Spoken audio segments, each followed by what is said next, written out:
सबको जय मसीह। यह विषय बहुत ही गंभीर है, इसलिए प्रियो, परमेश्वर के वचन को सुनने के लिए कृपया 5 मिनट जरूर धीरज से इंतजार करें, क्योंकि आज का वचन बहुत ही इम्पोर्टेंट है और यह आपके लिए सही साबित हो सकता है। क्योंकि हम तो जानते हैं परमेश्वर प्रेम है, इसमें कोई संदेह नहीं है, इसमें कोई कमी नहीं है। हाँ, परमेश्वर प्रेम है। यही इसीलिए हम परमेश्वर के वचन को बाइबल में यही पढ़ते हैं कि परमेश्वर प्रेम है और परमेश्वर अपने हर इंसानों से बनाए हुए हर सृष्टि से परमेश्वर प्रेम करता है। परमेश्वर प्रेम के लिए अपना जीवन को कुर्बान किया और बाइबल यही शिक्षा देती है कि परमेश्वर प्रेम है और उसी में हमको चलना चाहिए। परंतु दूसरी बात जब हम देखेंगे, यदि परमेश्वर प्रेम है तो क्या वह क्रोध भी है? क्या परमेश्वर हमसे नफरत भी करता है? और आखिरकार नफरत करता है तो किस आधार पर परमेश्वर नफरत करता है? परमेश्वर हमसे क्रोध करता है तो हमारे जीवन में आखिरकार क्यों क्रोध करता है? क्या कारण हो सकता है? यदि परमेश्वर हमें और आपको श्राप देता है तो उसके पीछे क्या वजह हो सकती है? इसी बात को सुनने के लिए बने रहे द लिविंग गॉड चैनल में और परमेश्वर के वचन को सुनने के कारण आपको जरूर आशीष मिलेगा। प्रियो, इसलिए हम इब्रानियों से 3 ऐसे वचन आपको बताने वाले हैं जो आपको अपने जीवन में हमेशा याद रखने की जरूरत है कि परमेश्वर प्रेम तो है, परंतु क्या वह आपसे क्रोध भी कर सकता है, नफरत भी कर सकता है और क्या वह आपको श्राप भी दे सकता है? तो चलिए हम इब्रानियों की पुस्तक डायरेक्ट स्पष्ट रूप से पढ़ सकते हैं और वहां पर 10 अध्याय हम पढ़ेंगे। इब्रानियों की पुस्तक 10 अध्याय और उसमें लिखा है और 29 वचन पढ़ेंगे, 30 वचन, 31 वचन। इन वचनों में लिखा है कि परमेश्वर जो है पवित्र है और जब हम परमेश्वर को अपवित्र ठहराते हैं, परमेश्वर को हम आदर नहीं देते हैं, परमेश्वर को हम रिस्पेक्ट नहीं देते हैं, परमेश्वर को महिमा तारीफ नहीं करते हैं, प्रशंसा बड़ाई नहीं करते हैं, तो परमेश्वर का अनुग्रह हमारे और आपके ऊपर से घटता है। जब घट जाता है तो मनुष्य परमेश्वर को अपमान करता है।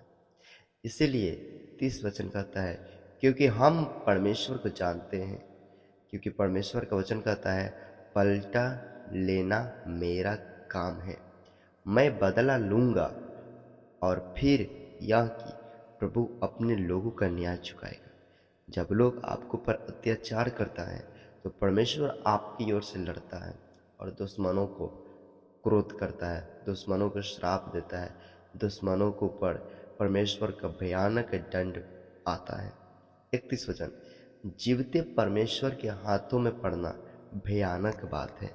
प्रियो, जीवित परमेश्वर के हाथों में पड़ना भयानक बात है।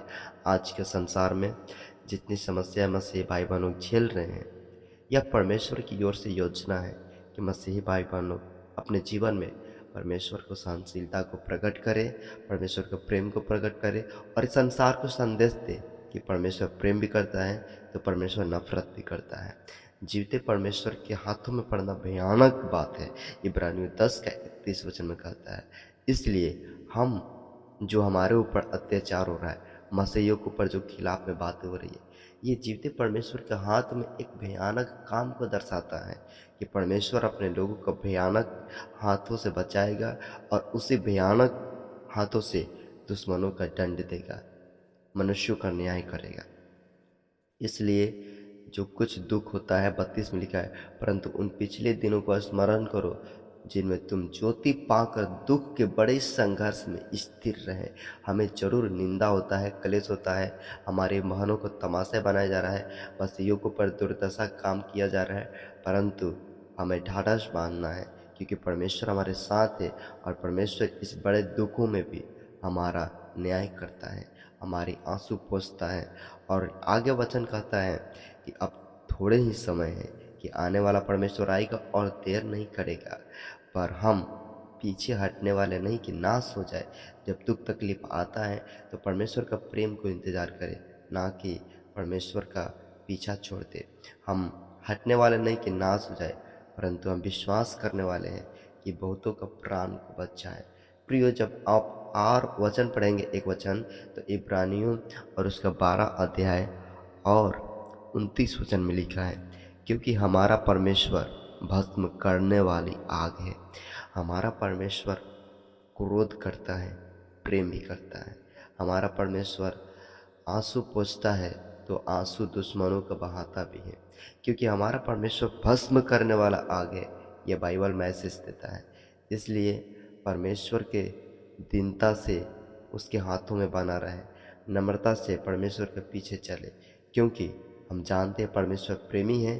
तो परमेश्वर क्रोध भी करेगा जब हम गलत करेंगे तब। हमारा न्याय परमेश्वर कब करेगा?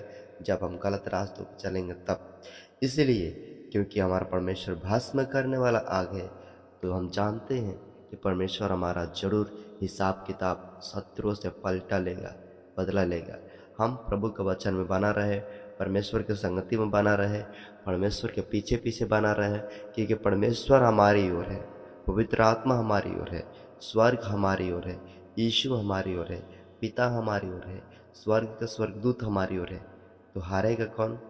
जाहिर सी बात है, साधारण बात है, शैतान और शैतान के बच्चे आसान तरीका से हार जाएंगे जब हम समझ लेंगे हमारा परमेश्वर भस्म करने वाला आग है।